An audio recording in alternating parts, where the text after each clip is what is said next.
Hello student, good morning. आज हम लोग फिर एक बार बीए पार्ट 1 ऑनर्स के क्लास के लिए ऑनलाइन माध्यम से जुड़े। हम लोग अभी तक इससे पहले के क्लास में संघात्मक शासन के गुण और दोष के बारे में जान रहे थे। आज हम लोग संघवाद का भविष्य के बारे में जानेंगे। फ्यूचर ऑफ फेडरलिज्म के बारे में जानने की कोशिश करेंगे। हम लोग जैसा जानते हैं या कुछ विशेषज्ञ राजनीति शास्त्र के विद्वानों का मानना है कि संघात्मक शासन व्यवस्था जो है वो राज्य की विकास की एक सर्वोच्च इकाई है। इससे जाहिर होता है कि जब ये सर्वोच्च एक इकाई है तो इसका फ्यूचर बहुत सुनहरा है, आगे भी ये चलता रहेगा। लेकिन कुछ लोगों का मानना है कि केंद्रीय सरकार के अंदर की बढ़ती हुई शक्तियों के कारण एक समय ऐसा आ सकता है कि संघात्मक शासन व्यवस्था की ओर से लोग एकात्मक शासन व्यवस्था की ओर जा सकते हैं। देखिए, ऐसा कुछ लोगों का मानना है। इसी आधार पर हम लोग आज संघवाद का भविष्य के बारे में जानने की कोशिश करेंगे कि इसका भविष्य क्या है। तो हम लोग बात करते हैं संघवाद का भविष्य। सभी संघ राज्यों के अंतर्गत वर्तमान समय में केंद्रीय सरकार की शक्तियों के बढ़ने की प्रवृत्ति पाई जाती है। यानी कि जितने भी तरह की संघीय शासन व्यवस्थाएं हैं अभी मौजूदा समय में, इन तमाम जगहों पर केंद्रीय सरकार की शक्तियों में बढ़ोतरी देखी जा रही है। और इस प्रकार की प्रवृत्ति के आधार पर राजनीति शास्त्र के अनेक विद्वान या लेखकों का विचार है कि केंद्रीयकरण की इस प्रवृत्ति के परिणाम स्वरूप ये संघ राज्य जल्द ही एकात्मक राज्यों में परिणत हो जाएंगे, यानी कि बदल जाएंगे। प्रोफेसर बिलोबी, लिप्सन, प्रोफेसर सेट आदि विद्वानों द्वारा इस प्रकार के विचार व्यक्त किए गए हैं कि संघात्मक शासन व्यवस्था से एकात्मक शासन के व्यवस्था में ये परिवर्तित हो जाएंगे। प्रोफेसर बिलोबी के शब्दों में संघ की स्थापना के साथ ही राष्ट्रीय भावना हिलोरे लेने लगती है, यानी कि हिचकोले खाने लगती है, और आवश्यकताओं के अनुरूप केंद्रीय सरकार की शक्तियां बढ़ने लगती हैं, जबकि राज्य सरकारों की शक्ति में ह्रास आने लगता है, यानी कि कमी होने लगती है। संघ की स्थापना के बाद से ही कुछ ऐसा परिवर्तन बदलाव प्रारंभ हो जाता है मानो संघ की शर्तों को तोड़कर एकात्मक सरकार की ओर बढ़े जा रहे हों। यानी कि इन बिलोबी के हिसाब से ऐसा है कि संघ के निर्माण के साथ ही उसकी जो शर्तें होती हैं वो ऐसा लगने लगता है कि उसको तोड़ करके किसी और दिशा में या एकात्मक सरकार की ओर बढ़ते जा रहे हैं। गार्नर के द्वारा भी ऐसे ही विचार व्यक्त किए गए, यानी कि गार्नर भी कुछ इसी तरह के राय रखते हैं। इसी प्रकार सिजविक और फ्रेडरिक जैसे विद्वानों द्वारा आर्थिक कारणों के आधार पर आशंका व्यक्त की गई है कि संघवाद अस्थायी सिद्ध नहीं होगा।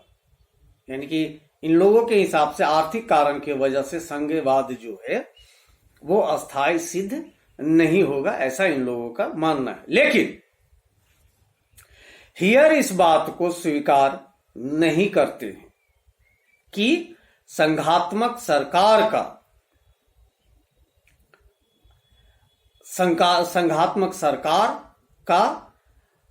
अंत में एकात्मक हो जाएगी, यानी कि संघात्मक सरकार अंत में एकात्मक सरकार हो जाएगी।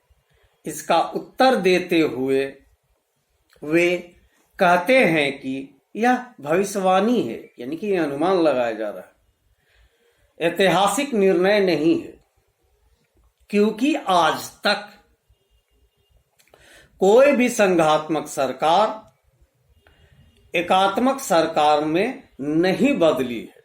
यानी कि उनका मानना है कि ये तो सिर्फ अनुमान है, ऐसा तो कोई प्रमाण है नहीं जो संघात्मक सरकार कभी एकात्मक सरकार के रूप में बदली हो। इस बात की कोई प्रमाणिक गवाही नहीं है कि संघात्मक सरकार एकात्मक सरकार की ओर जाने की प्रक्रिया में एक स्तर से, यानी कि थोड़े से स्तर में केंद्रीय सरकारों की शक्तियों में वृद्धि हुई, एक स्तर है, एक स्तर से कुछ अधिक नहीं होती है।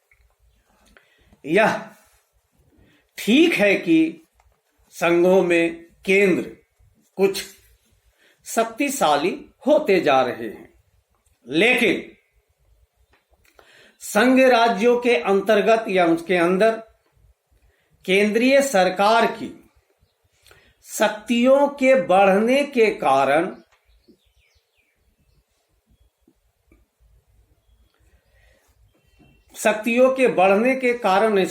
साथ साथ ही राज्य सरकारों का भी महत्व बढ़ा है और राज्य सरकारों द्वारा कई ऐसे काम किए जाने लगे हैं जो संघ की स्थापना के समय स्वतंत्र रूप से व्यक्तियों द्वारा किए जाते थे।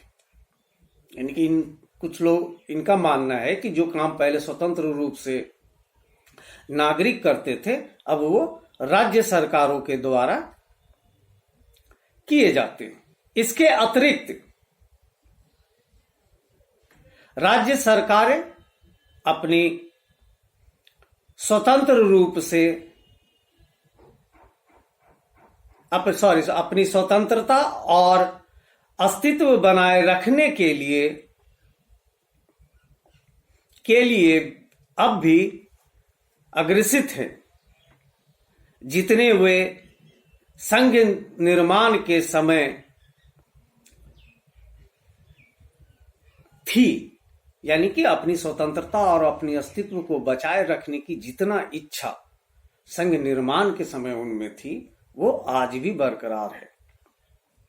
अनेक नवीन राज्य भी संघ राज्य की स्थापना के प्रति आकर्षित होने लगे हैं।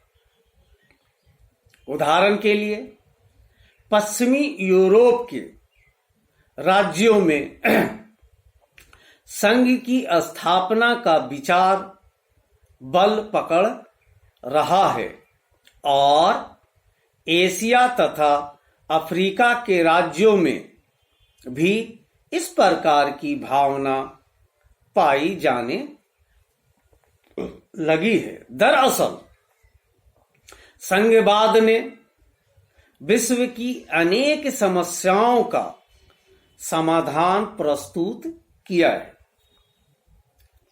इसलिए यह कहा जा सकता है कि संघात्मक शासन प्रणाली का भविष्य काफी उज्जवल है और स्ट्रॉन्ग के शब्दों में कहा गया है कि अगर विश्व अंतर्राष्ट्रीय अराजकता को छोड़कर विश्व राज्य तक पहुंचेगा तो वह निश्चित रूप से संघात्मक प्रणाली के द्वारा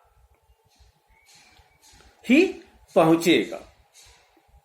प्रोफेसर हेयर के शब्दों में संघवाद विजय की दिशा की ओर लगातार आगे बढ़ रहा है।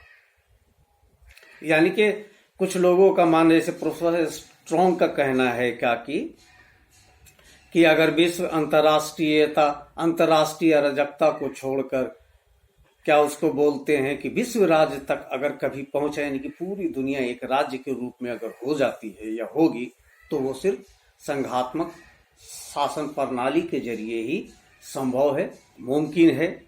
और प्रोफेसर हेयर के शब्दों में क्या है कि संघवाद लगातार इन परिस्थितियों से विजय प्राप्त करते हुए आगे बढ़ते जा रहा है। तो ये था संघवाद का भविष्य।